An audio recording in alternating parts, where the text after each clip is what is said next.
Hello everyone, we are Group 2. Our topic is reading for specific purposes. In this topic, we will discuss 4 lessons. Number 1, reading for information. Number 2, reading for appreciation and enjoyment. Number 3, reading for critical understanding. Evaluating written text by analyzing claims, critical thinking, and reading. And last, number 4, reading for study. Hello everyone, I'm Hani Vijay M. Orea. Reading for specific purposes. Reading is an activity with a purpose. A person may read in order to gain information or verify existing knowledge. A person may also read for enjoyment or to enhance knowledge of the language being read. Reading also plays an important role in the civic life. Through reading, the individual keeps informed on the political, social, economic, and cultural problems in his country. Reading affects our attitudes, beliefs, standards, morals, judgment, and general behavior. It shapes our thinking and our actions. The purpose of reading is to correlate the ideas on the text to what you have already known. The reader must understand about the subject that he or she read to connect the ideas. Reading with a purpose means approaching text with a specific goal. When possible, a student can be asked to read a text from a specific point of view, depending on what the text might suggest. In the classroom, a student can be given reason to read that approximate purpose. In the variety of real-world situations. According to Gray William and L. Federica, 2002, the category of purposes for reading includes are reading to search for simple information, reading to skim quickly, reading to learn from text, reading to integrate information, reading to write, and reading to critique text, reading for general comprehension. What is sufficient in reading? What happens when you read a book, a newspaper, or magazine for information on a topic that interests you, or when you are reading as part of your career study? If you are a good reader, you almost certainly don't read every word carefully. You read with a purpose, and as your eyes skim over the page, you take from it whatever you need, predicting what is likely to come next and adjusting your predictions as you go along. Providing a context and a reason for reading, first we need to provide a context. When we need read in real life, we usually have some expectation about what we are going to read. Perhaps we know quite a lot about a topic and we want to check on a few details. Or perhaps we have just heard about something and we are curious about to know more about it. We rarely set out to read something without knowing anything at all about the topic and without having any expectation about what we are going to read.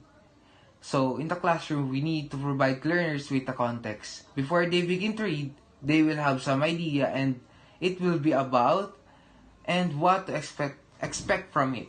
Secondly, we need to provide a reason for reading. Sometimes in our reading, we are looking for very specific information. We may have certain beliefs which we want to confirm and perhaps to reconsider. Or perhaps our curiosity has been aroused by a newspaper headline or the title of an article in a magazine. and we want to satisfy that curiosity, we should try to put our student in the same situation when they approach a reading. Learners have had a good deal of language practice centering on the topic to be covered in the reading. We have had pair group discussion and general class discussion led by the teacher. These things make up what I think as the priming stage of reading lesson, getting learners ready by providing a context, a purpose, and necessary language input. We have now achieved quite a lot of language use, finishing with reading and discussion. But there are two things we have not done yet. Two things that we need to do after the reading. First, we need to provide a focus on language by looking at some important linguistic feature of the text, at the grammar and vocabulary. Secondly, we need to do something to make the text memorable. Although all too often, learners read the text and then forget all about it. If we can recycle the text in a way that makes it memorable, they will remember not only the content of the text, but also some of language it contains. When you read, you exercise both your comprehension and analytical skills. It activates your imagination and stimulates your memory centers. It aids in the recall of information as well as the regulation of emotions. Reading is defined as a cognitive process that entails decoding symbols in order to derive meaning. Reading is an active process of constructing word meanings. Reading with a goal assists the reader in directing information and focusing the attention. One of the most important and beneficial activities is reading. If you've ever read a book, you understand the pleasure and the rewards of reading. Reading is the type of exercise that keeps your mind active, engaged, and healthy. It is critical to cultivate a reading habit not only for the sake of knowledge, but also for personal growth and development. It promotes positive thinking and more positive outlook on life. Reading improves your knowledge, concentration, and makes you more confident and debate ready. The more you read, the wiser you will become, and the more you will be recognized and valued. Reading every day is one of the best habits anyone can have. It expands your imagination and provides you with a wealth of information. Reading is said to be your best friend because it boosts your confidence and improves your mood. When you begin reading, you enter a whole new world. When you develop a reading habit, you became addicted to it.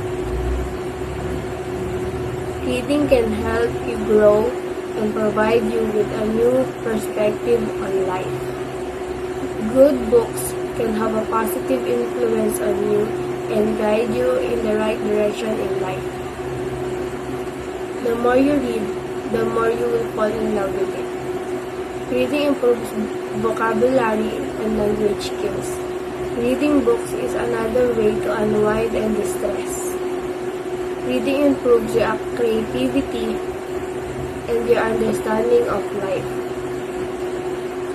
Reading can also inspire you to write, and you can fall in love with writing. If we want to develop good habits in our lives, reading should be at the top of our list. It is critical to the positive growth and development of a person. Reading promotes self-improvement. Reading is an experience that cannot be described in words. Reading is required to experience in the joy of reading. Good reading habits have numerous advantages. It maintains your mind's activity, strength, and health. Reading is essential for your overall personal development and growth. Furthermore, if you develop good reading habits, you will never be bored or lonely. Let's get the most out of literature. Reading literary selection, poem, short stories, novel, plays, or essay not only provide pleasure, that does also develop your analytical skill, as you must consider each of the part of the text separately before you can interpret the meaning of the entire work of eventually appreciate reading. Different kinds of literature. Poem express idea in tighter, more impact way that prose are they do not include details and explanation common to the short of the novel. They are more concentrated, suggestive and rhetorical than prose as they resort to the use of symbol, figurative language and imaginary, which tend to leave more to a reader's imagination rather than giving everything he needs. Lyrics poem expresses the observation and feeling of a single speaker. Narrative poem are the stories to which all the elements of the short stories are found. Poems may be in the form of haiku, an unrhymed verse form consisting of 3 lines. The first and third lines contain 5 syllables, while the second line consists of 7 syllables. Example: the python got up when I walked on the grass afterwards, he was still. Second, a tanka is another verse form. It has 31 syllables arranged in 5 lines, 5, 7, 5, 7, 7. Example: the angry wind blows, the branches of tree move, I shiver with fear. Then the sky groans and it cries, trees sizes me and I swan. A sequence is the periodic unrhymed form consisting of 5 lines. It comes in 3 formats. Pattern number 1. Line 1, 1 word. Line 2, 2 words. Line 3, 3 words. Line 4, 4 words. Line 5, 5 words. Pattern number 2. Line 1, a noun. Line 2, 2 adjectives. Line 3, 3 in words. Line 4, a phrase. Line 5, another word from the noun. Pattern number 3. Line 1, 2 syllables. Line 2, 4 syllables. Line 3, 6 syllables. Line 4, 8 syllables. Line 5, 2 syllables. A diamante is a 7-line diamond-shaped poem. It has the following formats. Line 1, a noun that contrasts line 7. Line 2, 2 adjectives that describe line 1. Line 3, 3 action verbs that relate to line 1. Line 4, 4 pronouns. The first 2 relate to line 1. The last 2 relate to line 7. Line 5, 3 action verbs that relate to line 7.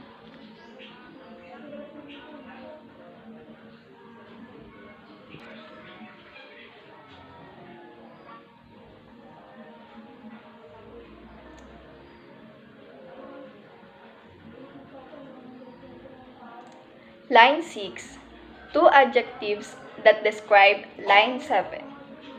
Line 7, a noun that contrasts the line 1. Peace, tranquil, placid music, meditating, contemplating, serenity, calmness, gloom, death crying, suffering, writing sorrowful, deplorable war. Short stories are also literary type, which you may find interesting as it deals with the fantastic or unusual. You will also find in the short stories elements such as plot, character, setting, point of view, theme, like lyric poems. They are concise, hence, they can be read in one sitting. They create a single effect or dominant impression on the reader. The event usually communicates an idea about life or human nature. Reading for critical understanding. What is critical reading? It's a technique for discovering information and ideas within a text. Refers to a careful, active, reflective, analytic reading.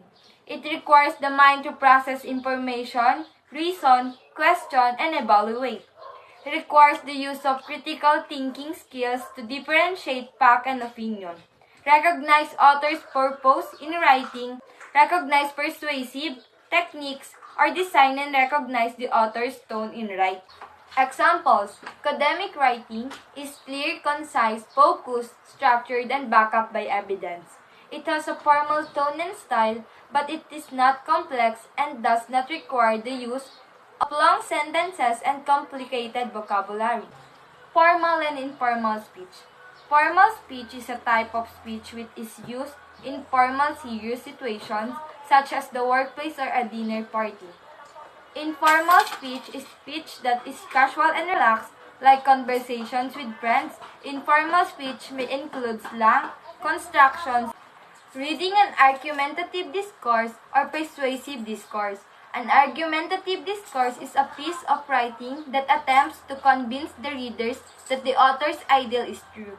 This is genre of writing that is used to defend or prove a point. A persuasive discourse is a piece of writing that attempts to convince the readers to agree with author's ideas. In this type of discourse, the writer can use his own ideas, opinions, and evoke the emotions in the reader in order to convince. Reading a creative prose and poetry. Poetry tends to be more expressive than prose with rhythm, rhyme, and comparisons contributing to a different sounds and feel. Prose is generally more straightforward without much decoration, contained in lines which may or may not be in sentence. Lines are arranged in stanzas. Reading periodical ad. Ads is print ads that are periodical publications, and it has long been a potent way to promote a business. With this depending on how many subscribers or readers the publication have, it is a potential investment for an entrepreneur. What is critical reading as reasoning? Critical reading involves presenting a reason argumented evaluates and analyze what you have read. Being critical, therefore, in academic sense, means advancing your understanding, not dismissing and therefore closing off learning. Critical reading goes further than just being satisfied with what a text says. It also involves reflecting on what the text describes and analyzing what the text actually means in the content of your studies. When a reader uses critical reading, he or she employs certain procedures, models, questions, and theories to improve clarity and comprehension. A critical reading requires more effort and knowledge than a simple skimming of the text. Critical understanding. It is the examination of ideas, issues, or resources. It is also achieved through reflection upon analyzing, evaluating different positions, and demonstrate through ability to express informed responses and independent thoughts. So when we say critical understanding, it is used to define the process of formulating and understanding a complex problem or different set of ideas. Evaluating written text by analyzing claims. Number 1. Critical reading. Most characteristic features of critical reading are that you will examine the evidence or arguments presented, check out any influences of the evidence or arguments, check out by the limitation of study, design of focus, Examine the interpretation made and decide to what extent you and prepared to accept the author's arguments, opinions, or conclusions, and goes further than just being satisfied with what a text says. It also involves reflecting on what the text describes and analyzing what text actually means in the context of your studies. Critical reading is a technique for discovering ideas and information within a text. Critical reading refers to a careful, active, reflective, and analytic reading. Number 2, critical reading strategies. Keeping a reading journal. When you read a text, you read it through the lens of your own experience. Your understanding of the words of the page and their significance is informed by what you have come to know and value from living in a particular time and place. But the texts you read were all written in the past, sometimes in a radically different time and place. To read critically, you need to contextualize to recognize the difference between your contemporary values and attitudes and those represent in the text. Summarizing the text. Summarizing synopsizes a selection's main argument in brief. Summarizing begin with outlining, but instead of merely listing the main ideas, a summary recomposes them to form a new text. It consists of getting main points of the essay and important supporting details. Summarizing is a useful skill because you can better understand the reading if you can recognize and differentiate major and minor points in the text. Questioning the text. These questions are designed to help you understand a reading and respond to it more fully. And often this technique works when you need to understand and use new information, though it is most beneficial if you write the question. As you read the text for the first time with this strategy, you can write question anytime. But in difficult academic readings, you will understand the material better. And remember it longer if you write a question for every paragraph or brief section. Identify and analyzing claims. A. Determining explicit and implicit information. So, critical reading also means that you are able to distinguish the information that is clearly stated in the text from the ideas that are suggested. Implicit information means implied or understood, though not plainly or directly expressed. Therefore, implicit when it is not directly stated, but either suggested in the wording or necessary to the effective purposes. B. Claims or central argument or thesis statement of the text. A statement essentially arguable but used as a primary point to support or prove an argument.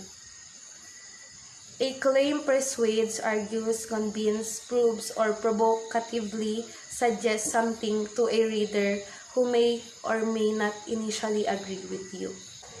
So there is 3 characteristics of a good claim. First is a claim should be argumentative and debatable. A claim should be specific and focused. So in other words, it must be something that people could reasonably have differing opinions on. If your thesis is something that is generally agreed upon or accepted as fact, then there is no reason to try to persuade people. The second one is a claim should be interesting and engaging. A good claim is engaging. Consider your audience attention span and make interesting claim, which point out new ideas, teach the reader something new. Lastly, a claim should be logical. A claim is a sentence that can be true or false. Actually, in logical texts, The more commonly used term is statement or proposition. These are all intended to mean the same thing. So, making a claim in your writing allows you to present the main idea of the document in the form of an argument that you will support with evidence throughout the document. A claim statement is a type of thesis statement in which you present the main idea of what you are writing in the form of an argument. Types of claims. We have claim of fact states a quantifiable assertion or measurable topic. They assert that something has existed, exists, or will exist based on data. They usually answer a what question. Second, we have claim of value. Assert something that can be qualified. They consist of arguments about moral, philosophical, or aesthetic topics. These types of topics try to prove that some values are more or less desirable compared to others. They make judgment based on certain standards on whether something is right or wrong, good or bad, or something similar. They attempt to explain how problems, situations, or issues ought to be valued. Lastly, we have claim of policy. Posit that specific action should be chosen as solutions to a particular problem. They begin with should, ought to, or must. They defend actionable plans, usually answer how questions. Identifying the context of text development. First context is the social, cultural, political, historical, and other related circumstances that surround the text and form the terms from which it can be better understood and evaluated. Second, intertextuality is the modeling of a text meaning by another text. It is defined as the connections between language, images, characters, themes, or subjects, depending on their similarities in language, genre, or discourse. Hypertext is simply a non-linear way of presenting information rather than reading or learning about things in the order that an author, or editor, or publisher sets out for us. Readers of hypertext may follow their own path, create this own order, their own meaning, out the material. Critical reading as reasoning. Identifying assertions. Assertions are declarative sentences that claim something is true about something else. It is a sentence that either true or false. First one is fact, as a statement that can be proven objectively by direct experience, testimonies of witnesses, verified observation, or the result of research. Next one is convention. This is a way in which something is done, similar to tradition and norms. Convention depend on historical precedent, laws, rules, usage, and custom. Third is opinion. It is based on fact but is difficult to objectively verify because of the uncertainty of producing satisfactory proof of soundness. Last one is preference. It is based on personal choice, therefore, they are subjective and cannot be objectively proven or logically attacked. Formulating counterclaims. Counterclaims are claims made to rebut a previous claim. They provide a constructing perspective to the main argument. Determining textual evidence. Evidence is defined as the details given by the author to support his or her claim. It can include facts and statistic, opinion from expert, and personal anecdote. Reading with purpose. College textbook can cover a lot of complicated or highly technical information. Simply reading through your text will not be enough for you to retain the information. This module will explain reading strategies to help you understand the information needed to be successful in your classes. Good day everyone, I'm Daniel B. Makapugas and this is my report. Study reading is a course for learners of intermediate level or above who need to advance their reading skills for study purposes. Study reading. Study reading adopts a learner-centered approach suitable for a classroom as well as self-study use, has clearly labeled section which allow users to select and focus on the skills areas most appropriate to their needs. Includes authentic text from textbooks, journals, reference, works and study guides currently used in universities, college and other institutions of higher learning. Encourage students to refine their reading strategies through a variety of task-based and problem-solving activities.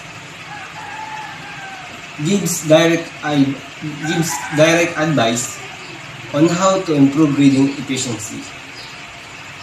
This second edition has been updated to include not only more recent texts in the disciplines represented but also to take account of new media with the growth of online resources. For the first time, activities are included for IELTS practice. What is the IELTS? The IELTS, or the International English Language Testing System, is designed to help you work, study, or migrate to a country where English is the native language. This includes countries such as Australia, Canada, New Zealand, the UK, and USA. Why take IELTS? If you are looking to work, live, or study in English-speaking country, then you must be able to demonstrate a high level of English language ability. English is the third most spoken language in the world with 379 million speakers worldwide. Being able to communicate in the native language of the country you wish to work or study in has a wide range of benefits. It is also essential for job opportunities as well as integration into the community. IELTS is the most popular test for those looking to migrate to Australia, Canada, New Zealand, and the UK. It is globally recognized by more than 11,000 employers, universities, schools, and immigration bodies, including 3,400 institutions in the USA. Waiting for study is difficult to separate from note-taking. For the active processing, you need to do is help considerably by note-taking strategies. The two go hand in hand, and more so the more difficult the task is. Improving your reading skills then involves not simply improving reading skills themselves, but also recognize the different processes involved in reading so that you can accurately pinpoint the source of your comprehension difficulties. Increasing your knowledge and understanding of the topic, improving your note-taking skills so that you know the best way to approach different types of the text, to organize the information for better understanding. Reading is a deceptive skill where it is not a single process but a number of processes. Thus, while you might be a fluent reader in that you can swiftly and easily decode the letter markings and quickly access the meaning of the words, that doesn't mean you are a skilled reader of informational text. Reading effectively for information or instruction, unlike reading a story, needs to be a very active process where comprehension is far more difficult than it is in the familiar format of a story. That's why so-called speed reading can be problematic. Reading actively involves thinking about what you're reading, asking yourself questions about it, trying to relate it to information you already know. How will you do this depends in part on your understanding of the topic. Thus, you may be a skilled reader at a loss of the text, but be completely at a loss when confronted by a physics text.